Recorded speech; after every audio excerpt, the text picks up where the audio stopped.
الحمد لله وحده والصلاة والسلام على من لا نبي بعده. أعوذ بالله من الشيطان الرجيم. ولقد جاءكم يوسف من قبل بالبينات فما زلتم في شك مما جاءكم به حتى إذا هلك قلتم لن يبعث الله من بعده رسولا كذلك يضل الله من هو مسرف مرتاب. سبحانك لا علم لنا إلا ما علمتنا إنك أنت العليم الحكيم. رب اشرح لي صدري ويسر لي أمري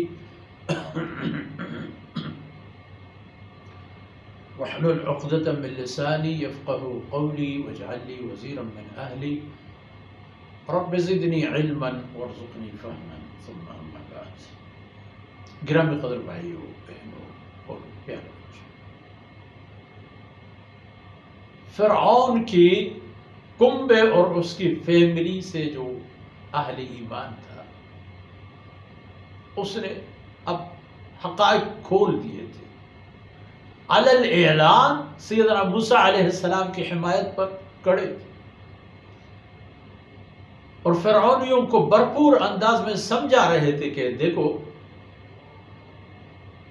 تمہارے لیے خیر اسی میں ہے کہ اس کی باتیں مانو، اس سے ٹکرانا تباہی کا پیش خیمہ ہوگا.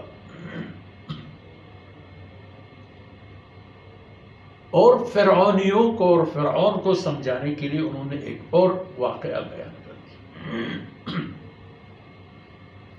اس آدمی نے فرعونیوں کو اور خود فرعون کو سمجھانے کے لیے ایک اور واقعہ اور ایک حقیقت بیان کی، اور وہ یہ تھا وَلَقَدْ جَاءَكُمْ يُوسُفُ مِنْ قَبْلُ بِالْبَيِّنَاتِ.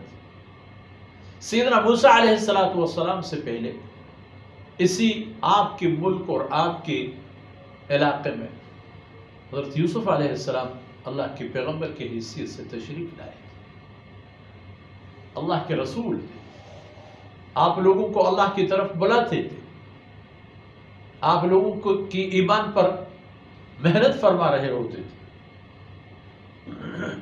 فما زلتم فی شک مما جاءکم، لیکن آپ لوگوں نے کبھی اس پر ایمان نہیں لایا، ان کی فرمودات پر کبھی عمل اور یقین نہیں کیا، بلکہ عمل اور یقین کی بجائے فما زلتم فی شک من.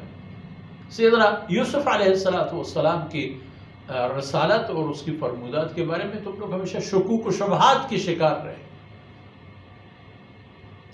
پتہ نہیں سچ ہے یا نہیں، پتہ نہیں حق ہے یا نہیں. فما زلتم فی شک، حتیٰ کہ اس وقت تک آپ لوگ اپنے شک پر قائم و دائم رہے. حتیٰ اذا ہلک، یہاں تک سیدنا یوسف علیہ السلام دنیا سے سفر آخرت پر روانہ ہوئے، یہاں تک کہ ان کی زندگی کی مدت اور دورانیہ مکمل ہو گئے. اب جب کہ وہ وفات فرما گئے، اب تم لوگ خوش ہو گئے اور کہنے لگے کہ لن یبعث اللہ من بعدہ رسولا. بس جان چھوٹ گیا، استغفر اللہ، کہ اب کوئی اور پیغمبر نہیں آئے گا ہمارے پاس. لن یبعث اللہ من بعدہ رسولا. لیکن دیکھا موسیٰ علیہ السلام آئے. موسیٰ علیہ السلام اللہ کے رسول کی حیثیت سے آیا ہے، اللہ کی طرف سے بات کر رہا ہے، اللہ کی طرف سے تم لوگوں کو سمجھا رہا ہے اور آپ لوگوں کی خیر مانگ رہا ہے اور آپ لوگوں کو دنیا اور آخرت کی سعادت کا راستہ دکھا رہا ہے. یہ بات بھی نہیں ہے کہ دنیا میں بس سرفراز ہو جاؤ گے اور بس، یا یہ کہ صرف آخرت بنے گی اور دنیا کو گولی مار، بلکہ دونوں باتیں نہیں ہوئی کہ موسیٰ علیہ السلام اللہ کے رسول کی حیثیت سے آیا ہے اور رسول امت کی نقد اور آئندہ دونوں کی خیر خواہ ہوتا ہے.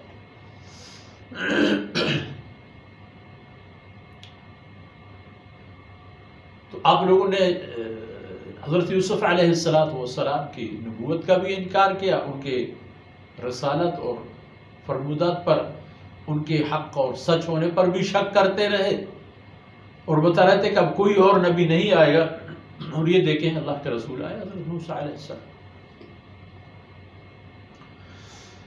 تو فرمایا اس آدمی نے کہ کذالک یضل اللہ من هو مسرف مرتاب، جس طرح تم لوگ گمراہ ہو نا، یہ گمراہی اسی طرح کے لوگوں کے حصے میں آتی ہے۔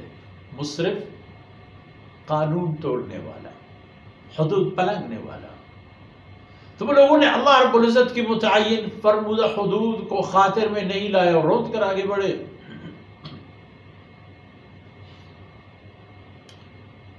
اور مرتاب شک کرنے والے، پتہ نہیں ایسا ہے یا نہیں، بس اپنی ہر غلط کو صحیح کہہ رہے تھے اور اللہ کی طرف سے آئی ہوئی ہر صحیح بات کو آپ لوگ غلط قرار دے رہے، حد توڑ دی۔ قوانین الہیہ کے لیے کوئی معیار اور احترام کے قائل نہیں رہے، جو دل میں آیا وہی کیا۔ یہی انجام ہوتا ہے کہ وہ نبی کے ساتھ ٹکراتا ہے، انبیاء علیہ السلام کے ساتھ تصادم کا رستہ انتخاب کرتا ہے، اور یہی انتخاب اس کی تباہی کا سبب ہوتا ہے۔ اور مزید باتیں انشاءاللہ اگلے نشست میں۔ اللہ رب العزت کوتاہیوں سے درگزر فرمائے۔ وصلی اللہ علی نبینا محمد وعلی آلہ وصحبہ۔